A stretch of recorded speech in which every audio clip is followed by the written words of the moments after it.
Сәлем достым. Мен қазақша үйретемін, кел қазақша үйрен. Алматыда көп әдемі жерлер бар. Жерлер. Қайталаңыз. Қазақстанда көп әдемі заңғар, биік таулар бар. Таулар.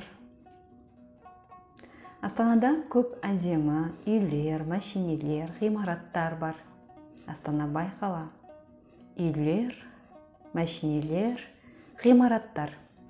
Дүкенге алмалар, алмұрттар, банандар, апельсиндер, лимондар, өріктер және басқа да көптеген жеміс жидектер келді. Алмалар, алмұрттар, банандар, апельсиндер, лимондар, өріктер, жеміс жидектер. А отрицательная форма идет без множественного окончания. Логично, не то что много, даже одной штуки нет. Базарда алша, ананас, мандарин жоқ. Ал дүкенде алша, ананас, мандарин бар.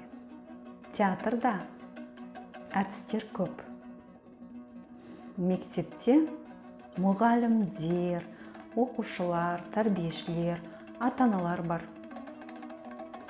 Мұғалімдер, оқушылар, тәрбиешілер, ата-аналар. Сыныпта қыздар бар, ұлдар жоқ.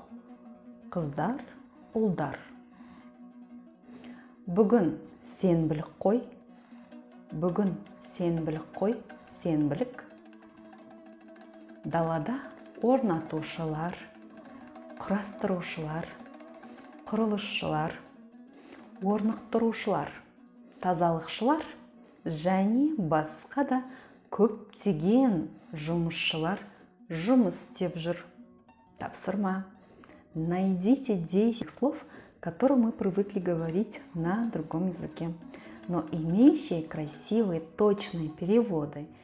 И ответьте на вопрос. Кстати, сегодня субботник же, а кто работает на улице? Бүгін сенбілік қой, далада кімдер жұмыс істеп жүр? Не забудьте добавить множественное окончание этим словам. Қазақ тілі қиын тіл емес.